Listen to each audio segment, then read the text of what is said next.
If I were to ask you to choose which of the four ancient elements, earth, water, air, fire, is the historical element, the one that is most closely associated with the past, which one would you select?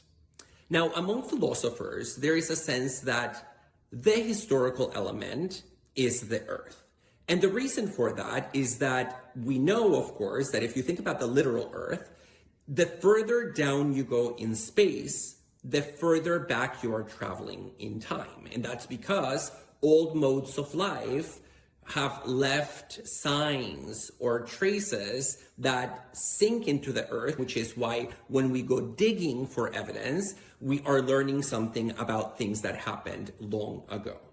Now, one philosopher that really taps into this association between the earth and the past is the French philosopher Michel Foucault, who, especially in his early period, known as his archaeological period, uses the term archaeology to name his philosophical method for approaching the past.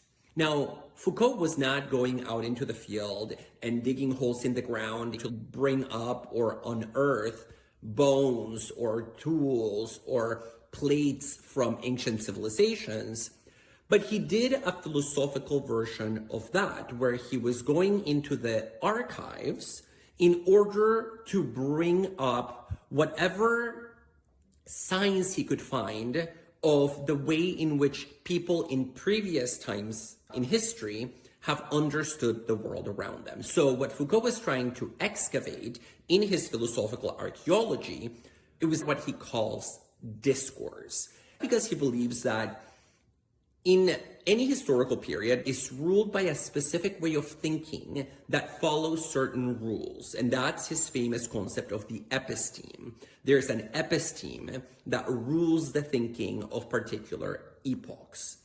And the point of archaeology is that through the analysis of things like court proceedings, medical records, photographs, anything that has survived in the archive, we can get a sense of the outlines or the parameters of that episteme. And ultimately, the consequence of unearthing all those old ways of thinking, those past epistemes, through a philosophical archaeology, is that they help us relativize our own contemporary episteme. By seeing how other people have thought about the world, we come to denaturalize or to recognize the contingency in our own modes of thinking about, representing, and just generally cutting up the world.